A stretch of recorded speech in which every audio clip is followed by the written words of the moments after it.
Hi అండి, నేను మీ చిట్టి లాగ్స్. మరి ఈరోజు ఈ వీడియోలో శరీరానికి ఎంతో చలవ చేసే బెల్లం సగ్గుబియ్యం పాయసం ఎలా ప్రిపేర్ చేయాలో చూపించేస్తాను. ముందుగా మీడియం సైజు సగ్గుబియ్యం 1 కప్ తీసుకున్నానండి. శుభ్రంగా క్లీన్ చేసుకొని 1 అవర్ పాటు నానబెట్టి తీసుకున్నాను.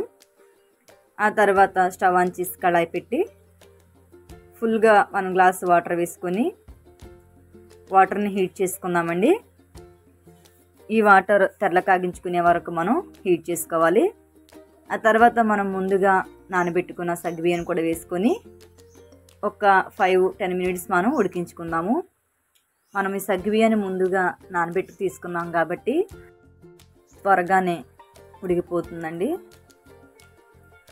ఈ విధంగా వీడియో క్లిప్లో చూపిస్తున్న విధంగా ఉడికితే సరిపోతుందండి.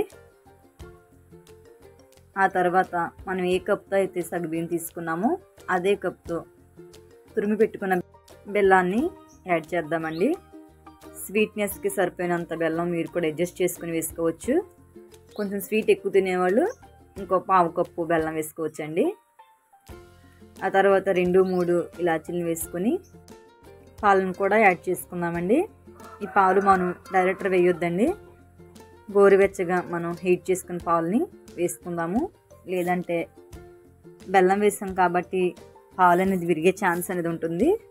మనం కొంచెం ఈ పాలు వేసేటప్పుడు కొంచెం హీట్ చేసుకొని యాడ్ చేద్దామండి. పాలు వేసిన తర్వాత ఒక 2 మినిట్స్ పాటు మనం సగ్గుబియ్యాన్ని పాలతో ఉడికించుకుందామండి.